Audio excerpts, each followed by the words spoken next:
Eleições 2024 na Band FM. É hora de decidir. Olá, uma ótima tarde. Agora 12:06. Hoje é quarta-feira, dia 27 de agosto de 2024. Para você que nos acompanha pela frequência 88.5, uma ótima tarde para você. A você que nos acompanha também pela internet ou pelo nosso aplicativo, uma ótima tarde. Hoje nós estamos mais uma vez dando sequência às nossas atividades de cobertura da campanha eleitoral.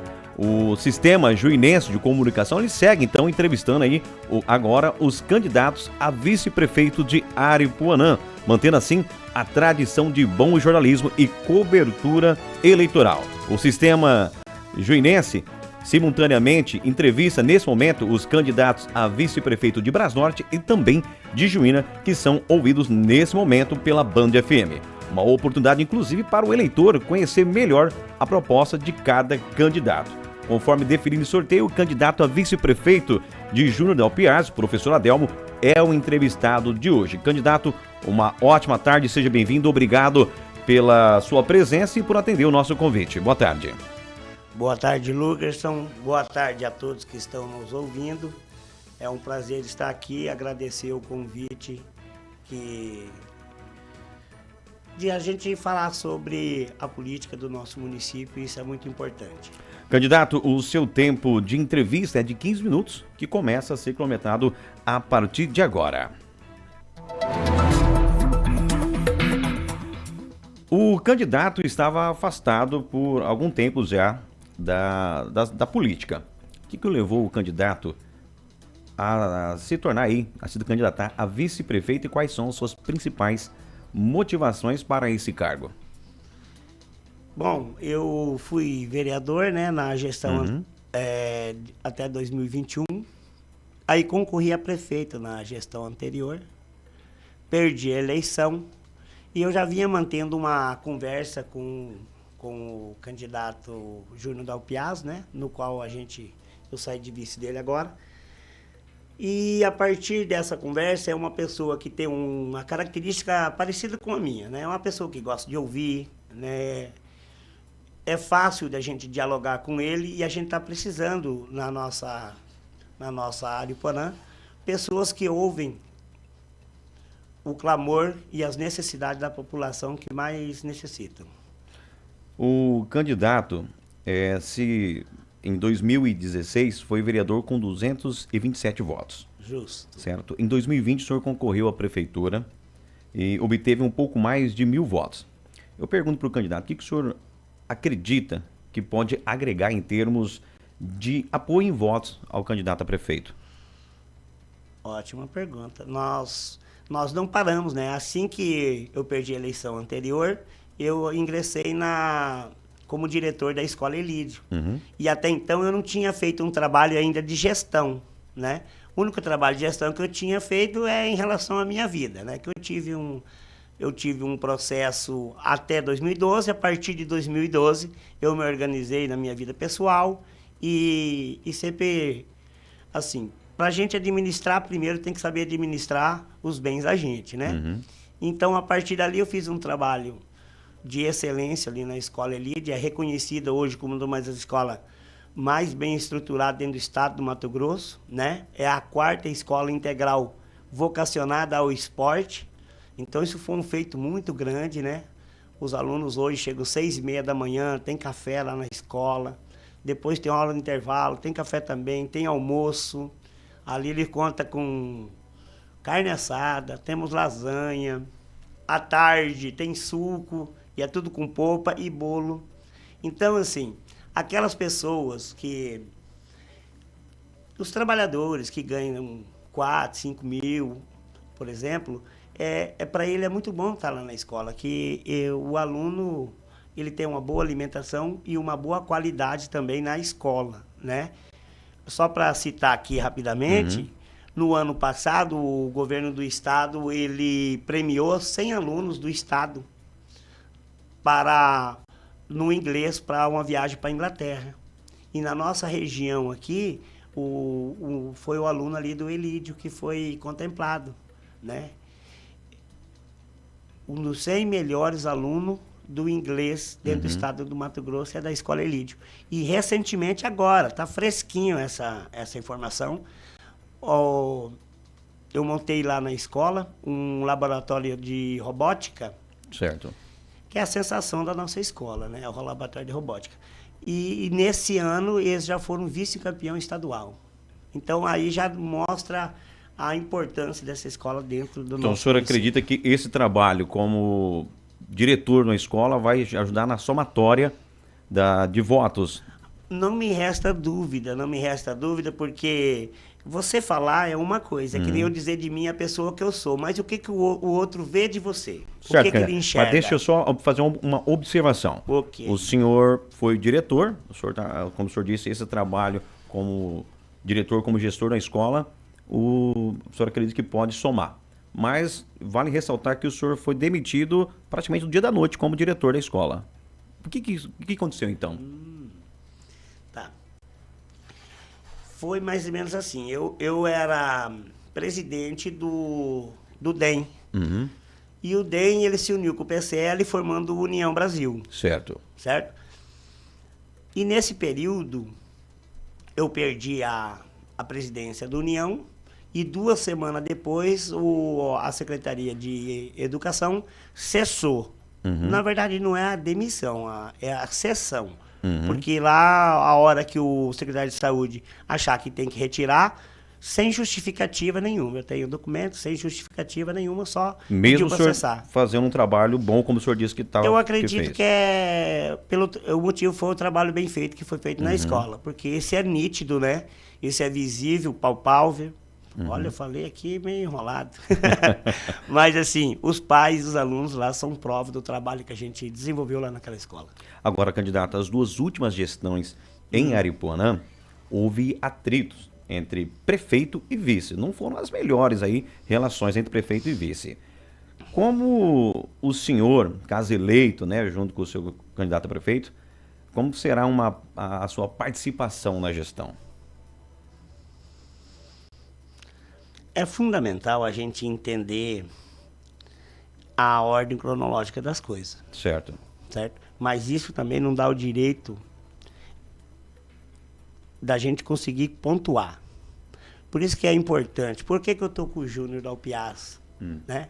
Porque eu sinto nele que eu tenho essa saída com ele. A gente pode discutir as coisas sem se tornar uma briga, certo? Porque tanto ele como eu conseguem dar um passo atrás. Olha o que foi feito, por exemplo, na minha parte. Eu ia sair candidato novamente. Mas como já tinha alinhado uma conversa com o Júnior há tempo, e eu confio muito no trabalho dele, é fácil, quem mora aqui em Aripuanã, eu cheguei aqui em 87, é fácil de você ver, por exemplo, aonde ele toca. Ele sempre cresceu e sempre levantou as empresas dele. Então, isso é sinal da boa administração que ele faz. E as pessoas que andam próximas dele também se sentem bem, que eu encontrei vários funcionários dele, onde eu encontro na rua, falam muito bem dele e do tratamento com que ele tem com as pessoas. Então, eu não vejo dificuldade nenhuma e não acho que eles vão ter nenhum tipo de problema que não possa ser resolvido argumentando.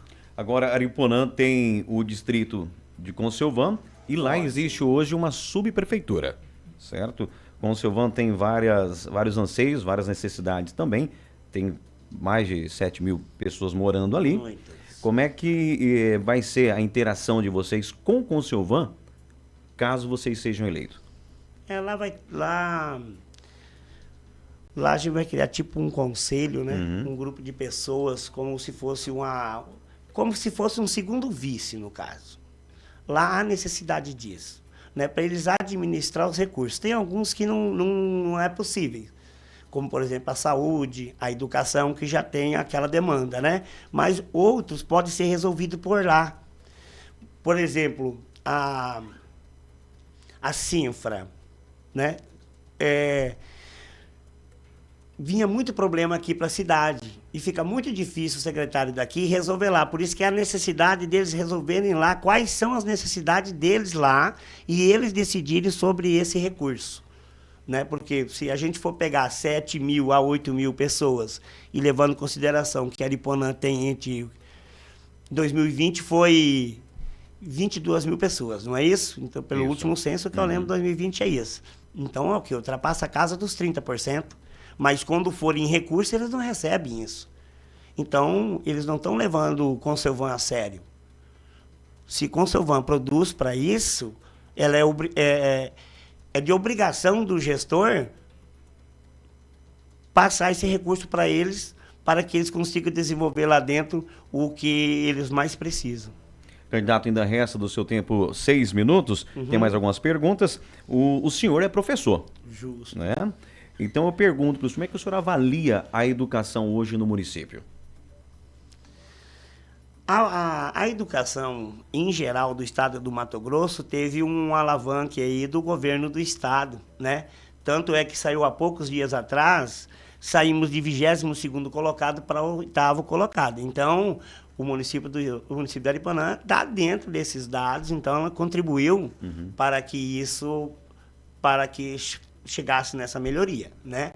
Nós sabemos que nós temos ainda alguma demanda grande ainda em relação à construção de escola, por exemplo, a própria Conselvan, né? A José Ari lá, que é a maior escola do município, atende mais de 600 alunos lá, né? Precisa, as salas lá, bem difíceis trabalhar na sala daquela forma com que a gente encontrou ali. Então, a necessidade está no plano da gente também de construção de uma nova escola lá, e naquela lá a gente pode até, lógico, a gente vai ter que deixar para o pessoal da Conselvan decidir em relação a isso, mas a ideia é onde é a José Ari ali, transformar em uma creche. Agora, o senhor já citou algumas coisas, mas gostaria, no seu ponto de vista, como professor e como um ex-gestor, diretor de escola, o que o senhor acha que pode ser feito, então, além de construção de novas escolas, para dar uma alavancada na educação? Investimento. E de que tipo? Por exemplo, lá na escola nós aumentamos o índice rapidamente, lógico que é a longo prazo que a gente espera isso, mas como nós estudamos, como eu, você, ou qualquer um que está me ouvindo nesse momento, o professor chegava numa sala de aula com a caixinha de giz na mão e um quadro para ele passar todo o conhecimento, né? Então, e é muito dificultoso isso, ainda mais com a tecnologia que nós temos hoje. Por exemplo, na escola Elídio, cada sala de aula a gente conseguiu colocar 2 ar-condicionados de 24 mil BTU, uma televisão de 65 polegadas. O aluno tem acesso, quase todos os alunos praticamente da Elite têm um Chromebook, que é um notebook. Cada sala tem uma câmera, né? Então, isso facilita muito. O professor chega lá para trabalhar, ele usa o notebook dele, liga o cabinho do HDMI, consegue planejar uma aula com que o aluno consiga desenvolver suas ideias. E, lógico, como a gente implantou ali o laboratório de robótica, a gente precisa pensar em coisas que atraem o aluno a ficar na escola. O mais difícil que a gente encontra hoje, o aluno ir na escola tranquilo, mas e a aprendizagem dele, e o esforço que ele está fazendo para conseguir adquirir esse conhecimento. Precisa do contraponto, isso o município precisa fazer, em especial, Lugerson, com o esporte. A Escola Elite só está crescendo e eu tenho certeza que daqui 5, 10 anos já é referência, mas vai se firmar como do Estado. Muitos alunos vão sair dali com muita capacidade, porque tem um esporte coligado. São 2 horas ali de parte esportiva. Nós temos esporte ali que não é atendido nem no município. Até no ano passado a gente tinha até ginástica artística. Esse ano não foi possível abrir. Houve também um problema que o professor saiu e também decaiu um pouco os alunos do ensino médio, aí não deu para encaixar bem os horários, certo? Temos badminton, por exemplo. Então, isso atrai o aluno a ficar na escola. Agora, professor, o senhor citou que Aripuanã deu um grande salto, não só Aripuanã, na verdade, Mato Grosso. O estado do Mato Grosso. E as escolas militares foram das principais, né? Foram as principais responsáveis por esse salto. O que o senhor acha da escola militar? O senhor é a favor de implementação de escola militar em Aripuanã, sendo que já existem, inclusive, projetos para isso? Sim, não tem problema. Cabe tudo dentro da sociedade porque é de acordo com a necessidade que a família acha. Se a família acha que o aluno tem que estar estudando numa escola militar, o município tem que estar trazendo, sim, essa possibilidade. é como a escola integral. A militar é como a integral, né? Lógico, lá vai ter, separa alguma coisa, porque lá a direção é formada por militares, né? Não se dá isso nas escolas normais. E os resultados que elas estão tendo, porque elas estão há mais tempo também já trabalhando, né? As integrais é recente agora, Lugerson, é há pouco tempo, né? Então, os resultados das integrais que estão há mais tempo trabalhando, os resultados delas andam junto. Mas é importante, tudo que é bom para a população tem que estar trazendo para dentro do município, e a gente vai estar lutando para ter uma aqui no município também. Candidato, resta apenas 1 minuto do seu tempo, te faço uma última pergunta. Quais ações o candidato sugere para fortalecer o comércio local e também fomentar o empreendedorismo na cidade? Esse é uns fatos, assim, umas coisas mais importantes que a gente tem que trabalhar, que é a questão, eu vejo muito a questão da agricultura familiar. Há tempos nós não temos um fomento na agricultura familiar. Por exemplo, o cara que tem um lote de 21 alqueires, ele não pode trabalhar com gado branco, por exemplo, né? Então, eles trabalham ou com leite ou na agricultura familiar. E o outro que não mexe nenhum com das duas é no cabo da motosserra, ou fazendo lasca, ou tirando uma régua. A gente tem que fomentar ali e trazer a segunda fonte de renda, que vai ser um dos trabalhos que eu e o Júnior da UPIAS vamos estar fazendo dentro da agricultura familiar. Fomentando, porque através da agricultura familiar, ele conseguindo o recurso, a gente consegue estabilizar o nosso município, assim como o exemplo aqui do nosso vizinho, que foi desmembrado de Aripuanã, com o NISA, e cresceu, hoje é o rei do café na nossa região, porque teve um investimento, um olhar de gestão para essas pessoas que estão abandonadas há muito tempo. Lá eles não têm estrada, porque não há uma gestão, é notável isso, de patrulhamento, cascalhamento para eles, não há também um olhar para a venda desse produto, por isso que eu estou falando, nós temos que fazer um contrato fechado com empresa para que a gente consiga vender o produto desse produtor, assim a gente vai conseguir a segunda fonte de renda, depois a gente pode trabalhar a terceira fonte de renda, mas isso que vai manter a nossa cidade firme e intacta. Candidato, o seu tempo acabou, quero agradecer a sua presença, agradecer pela entrevista e vou lhe dar 30 segundos para as suas considerações. Bom, eu sou professor, então, na minha vida, e sou de uma família também, na minha vida é cuidar das pessoas. Então, assim, eu comecei com os adolescentes, né, os jovens, e agora eu tenho uma oportunidade e vou pedir para cada um aqui de Aripuanã que me dê essa oportunidade também de cuidar de vocês, cuidar com um olhar, com investimento, com dinheiro público voltado para essas pessoas. Fortalecer todos os nossos esforços é para a saúde. Então nós vamos trabalhar dentro da saúde, a habitação. Eu gostaria que vocês me dessem essa oportunidade de cuidar de vocês. Tá certo, candidato, muito obrigado pela sua presença mais uma vez e não perca, amanhã nós teremos então a nossa última rodada de entrevistas com os candidatos e amanhã será com o candidato a vice-prefeito da candidata Celuí Peixe, o candidato baiano da Consilvan. A você uma ótima tarde, daqui a pouco eu volto com o Jornal da Band e as notícias locais. Até já!